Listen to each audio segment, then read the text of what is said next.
siang teman-teman, perkenalkan nama saya Rikin Gebu. Di sini saya akan menjelaskan mengenai manajemen peserta didik.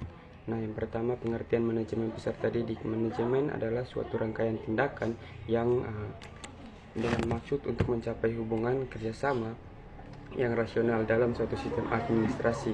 Nah, dalam pencapaian tujuan pendidikan, maka ditentukan keberhasilan manajemen semua komponen kegiatan pendidikan termasuk manajemen peserta didik.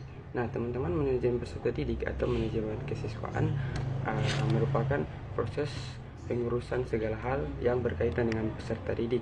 Pembinaan sekolah mulai dari perencanaan penerimaan peserta didik, pembinaan selama peserta didik berada di sekolah sampai dengan peserta didik menamatkan pendidikannya melalui penciptaan suasana yang konduktif terhadap berlangsungnya proses belajar mengajar yang efektif. Nah, yang berikut tujuan dan fungsi manajemen peserta didik. Ada dua tujuan umum. Yang pertama, mengatur kegiatan-kegiatan peserta didik agar kegiatan-kegiatan tersebut menunjang proses belajar mengajar di sekolah. Yang kedua, proses belajar mengajar di sekolah dapat berjalan lancar, tertib dan teratur sehingga dapat memberikan kontribusi bagi pencapaian tujuan sekolah dan tujuan pendidikan secara keseluruhan. Nah, yang berikut tujuan khusus. Nah, tujuan khusus yang pertama itu meningkatkan pengetahuan, keterampilan dan psikomotor peserta didik.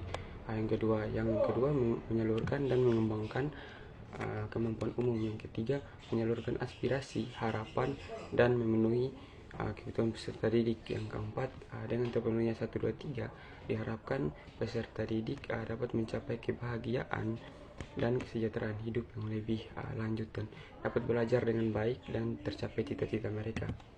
Nah, yang berikut itu fungsi peserta didik. Yang pertama, fungsi yang berkenaan dengan pengembangan individual peserta didik ialah agar mereka dapat mengembangkan potensi individualnya tanpa banyak terhambat.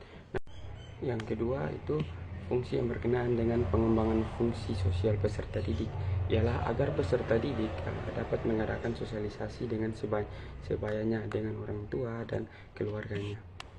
Nah, yang berikut kita masuk pada ruang lingkup manajemen peserta didik. Ada beberapa ruang lingkup. Yang pertama, perencanaan peserta didik. Yang kedua, penerimaan peserta didik baru. Yang ketiga, orientasi peserta didik. Yang keempat, mengatur kehadiran dan ketidakhadiran peserta didik. Yang kelima, pengelompokan peserta didik. Yang keenam itu mengatur evaluasi. Yang ketujuh, mengatur kenaikan tingkat peserta didik. Yang berikut, mengatur peserta didik yang mutasi dan drop out dunia pendidikan. Dan yang terakhir, kode etik, pengadilan, hukuman dan disiplin peserta didik. Nah, baik, sekian presentasi, sekian materi yang dapat saya jelaskan. Terima kasih.